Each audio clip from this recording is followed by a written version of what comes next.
Hello lovely teacher girl Nancy. I'm back again with another video. Now before we get into this video, please don't forget to subscribe. Show me some love. Come on. I'm lovely OT. Show me some love. Okay.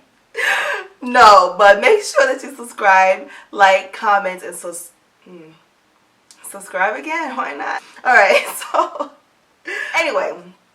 So this video I am going to tell you guys why therapy is important. Of course, in my perspective, why OT, PT, speech, and all the other therapies in the world are important. And then before I start the main meat of the video, I want you guys to get a visual because I know spread of knowledge, spread of love, to empower. It's lovely OT, y'all. Come on. It's lovely OT, y'all. that people do a much better job with a visual, okay? Now, imagine that you have a child, okay? And this child is born and they start to grow and they are not behaving as a normal, quote unquote, a normal baby, or the child is not able to talk when they were supposed to talk.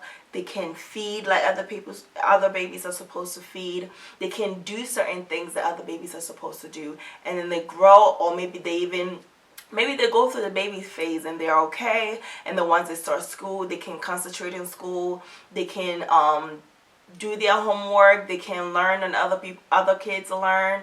They are fidgety, they have certain things that are quote unquote doesn't meet the standard, or maybe they just act a little different, or you can tell that there's something going on with that child. Or let me give you another scenario. Maybe you wasn't affected as a baby or as a child, and now you are grown now, you are an adult now, and God forbid, knock on wood, that you sustain some kind of accident, okay? It could be a car accident, you get a TBI, or maybe you went to war and you got your leg amputated, or you're dealing with PTSD, or it could be anything. Maybe you fell and you broke your ankle or your wrist, maybe fixing your roof, for example. Or maybe even you all of a sudden got diagnosed with an MS or ALS or cancer, or any of those horrible diseases that I would never wish for anyone to experience ever. Or maybe you are an older adult, senior citizen, and you are dealing with arthritis, you are dealing with dementia, dealing with COPD, dealing with a whole bunch of diseases, and you need someone to help you to still be able to do the things that you used to do that you can't do anymore, to be able to regain skills that you have lost because of an injury or an illness. And if you're a child, to be able to gain skills that you never had, that you wish that you had, so your kid can be quote unquote a normal child and do normal things like playing and hanging out with their friends and doing things that normal people do. So just imagine that you were born into that unfortunate situation, or that unfortunate life event that happened to you, and you need a group of therapists to help you do the things that you want to be able to do and live your life how you want to be able to live it. Imagine a world where that wasn't available. And if you had a TBI, there was no help for you. If you have arthritis, oh wow. If you have COPD, cancer, if you just sustained a brain injury, there's nothing available for you. If your child cannot be successful in school, oh well, tough luck. Another visual that I can give you is just imagine one day you get up and your whole life has changed. You can't move to get out of bed, brush your teeth and get dressed to go to work. You can't drive anymore. You can't see anymore. You can't feed and eat the things that you want to anymore. You can't walk anymore. You can't do the things that you used to do that you took for granted. You're going to need therapists to be behind you, to do whatever it takes for you to get back to your norm again and to do the things that you want to be able to do. So it's not a simple thing. It's not a joke. It's serious business, and we take our job very seriously because we know what it means. I've seen people who want to be able to walk, want to be able to feed themselves, want to be able to do the things they want to do, and they cannot. Sometimes they cannot physically do it, and sometimes they cannot mentally do it. And to be able to see them being stuck in this state and there's nothing they can do but to rely on us, the therapists, to come up with something to help them. It humbles you as a person, and it makes you take life more seriously and be more thankful and appreciative of everything that you do have, and to not take any breath for granted. There's people who cannot breathe on your own, whose heart cannot beat on their own. So it makes you appreciate every single thing in life. And we don't take our job, we don't take that responsibility in a jokeful way. We don't take it lightly. We take it very seriously. Imagine if there was a word like that where therapists were not available and we were not able to help people who need that help. Just having that thought alone, you just have to know how important therapy is without me even, if I can stop the video right now and say that is it.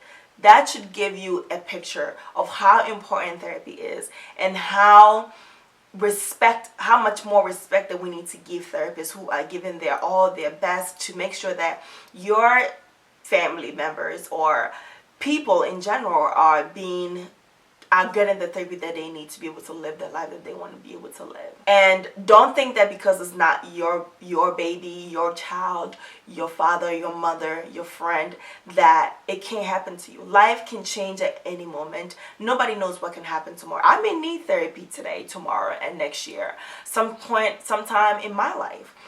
Even though I've never had therapy before, I still know the importance of it, and I still know the reason why it's needed and the reason why it's there for people who need it. So just because you don't need it yet does not mean that it's not important and disrespected and not give it the respect and dignity that it deserves.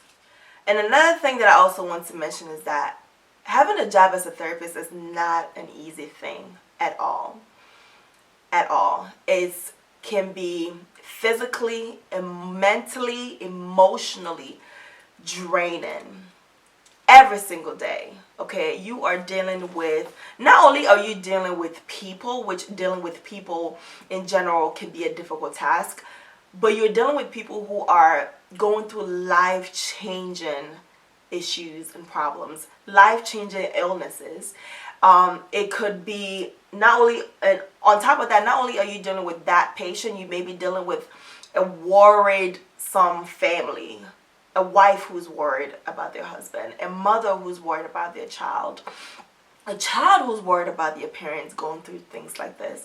And so you're dealing with a lot of people whose life you literally have in your hands, and you can make a huge difference in their life. So there's also a lot of pressure in that way to do whatever it takes and to find different things and different ways to help this patient to be able to go back to the life that they used to have, or to be able to gain the skills that they need to live the life that they want to live. So it's a lot of pressure. It can be very, very draining if you don't take care of yourself. So I don't know about everybody else, but mostly the therapists that I've met so far that I've worked with, we don't take this job for granted. We know how important it is, and we put our sweat and blood into getting here, to go and taking all these classes and doing all these certifications so that we can give the best care possible for our patients. So we take our job seriously and we love what we do. And so sometimes when we're given the short end of the stick, it's kind of like slap in the face, like, so in relation to this too, I think that some people may not understand what OTs do, what we do. They don't take our job seriously. If you see me, for example, throwing a ball with a patient back and forth, you have to stand there and you are looking at it from your understanding and from your perspective, and you think, oh, they're just playing a game, throwing a ball back and forth, there's nothing being done. But there's so much thought that went into me coming up with that activity for that patient, and there's a reasoning behind the madness of why I'm doing what I'm doing. I'll never just do anything just to do it. Everything I'm doing has to be of the benefit of the patient, is medically necessary for the patient to engage in that activity, to work on whatever it is that we are working on. Most times if you see me in a hospital tossing a balloon with a patient, please stop and ask me why I'm doing what I'm doing. I will definitely explain it. I try my best to explain what I'm doing to my patients all the time because I want them to understand. And there are patients who will ask me, what's the point of this? Why am I doing this? And I'll take the time to stop what we're doing and I'll explain to them. And most of the times they understand it if they have the cognition to understand. Yes, we are throwing this ball and it looks like a game, but we are working on your endurance. You cannot participate in anything for more than 1 minute. We need to increase that endurance, because even taking a shower, brushing your teeth sometimes can take you 3 minutes. So if you cannot engage in the activity for more than 1 minute, that's something that we need to work on. Okay? Increasing your endurance. Increasing of range of motion is another thing. Eye-hand coordination is another thing that we can work on. Motor control, fine motor, gross motor control. You need all of those different client factors and different skills to be able to engage in the bigger things, like being able to drive on your own, being able to have a smooth movement when you feed yourself, to be able to dress yourself, to be able to play with your grandkids. There's a lot of different things that we look at. There's a lot of different reasons why we do the things that we do. Okay, so if you don't understand, just stop and ask, why are we doing what we're doing? What are we working on? Because it may look like we're playing, but there's no jokes here in therapy. Okay, none.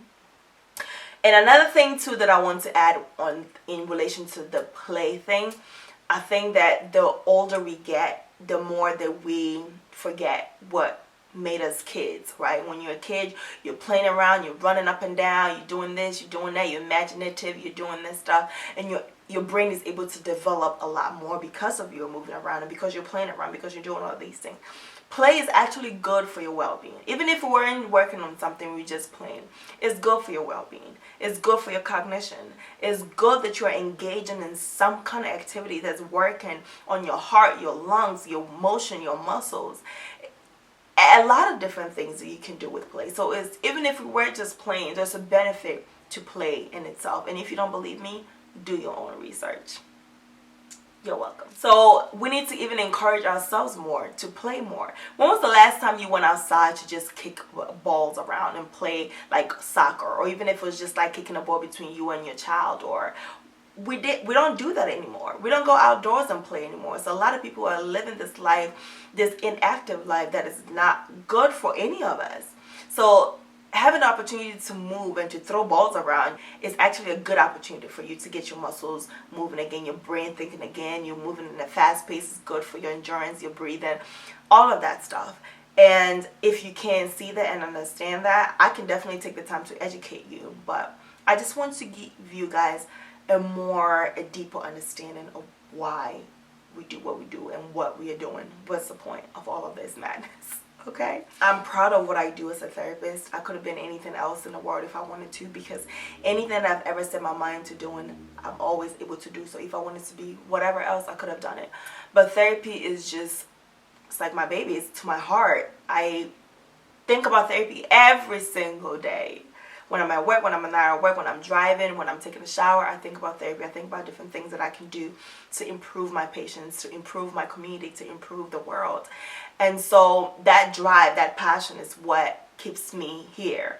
Literally, is what keeps me here. And I love what I do. I wouldn't change it for the world. I have seen therapists, speech therapists, physical therapists change lives every single day. And it's such a beautiful thing to experience. I don't have any kids. I don't know what love is, but most people say that when you have children, you can experience a real love. But I think I've experienced real love with therapy. When I see people be happy because they're able to feed themselves, things that we take for granted, be able to walk again, even if it's 3 feet, they are so happy that they're able to go from sitting to standing again, be able to use the bathroom by themselves. They take these different milestones as like the greatest thing that has ever happened to them, and the joy in their eyes make me feel like $1,000,000. Makes me feel like the richest person on earth. And it makes everything, every tear, every hard work that I've put into becoming an occupational therapist worthwhile every single day. And it's just dear to my heart so much. And I'm sure a lot of therapists also feel the same way that I feel about OT. I honestly don't see a life without therapy. I think that more than ever, we need therapy. We need to come up even more different ways to habilitate people and rehab people who may be going through things. When I see a patient who cannot do something, it breaks my heart, and I want to find out ways and means, if I don't have it yet, to make their lives a little better. You know, it could be something very, very simple that you can add to a patient's routine that can change everything for them. It makes their life a little better for them and increase their quality of life, you know? So before you look down on a therapist who may be doing something like a ball activity with a patient, rethink it. Okay, because you're doing something, you're changing someone's life right before your eyes, and it's either you take the time to be educated about what we do, or to even have a conversation about what we do, and open your mind and perspective about what it is that we do and become more understanding of it. And even if you don't understand it, you can at least respect it. That you can do. And the same goes for all the different companies. We have companies out there who give therapies the low ball, and they don't really respect what we do. They really don't understand what we do. They think that we're just playing. It's not a game. It's not a joke to us. We've been through a lot to get to where we are, and we take pride in what we do. And if you don't understand it, please respect it. Thank you. And just because, like I said, just because you don't need us now, doesn't mean you won't need us later. When you get older, or when life happens to you, you will need a therapist, and we will still be there to help you. That's the thing about the therapists that I've met. We have such a great heart, such great people who love what they do. They love people. They love seeing people happy. And so yes, if you ever need us, we will be there for you. That is all I wanted to talk about today. I hope you guys enjoyed this video. Please don't forget to subscribe and like and comment, and I'll see you in the next video. I love you guys so very much. Until next time, bye.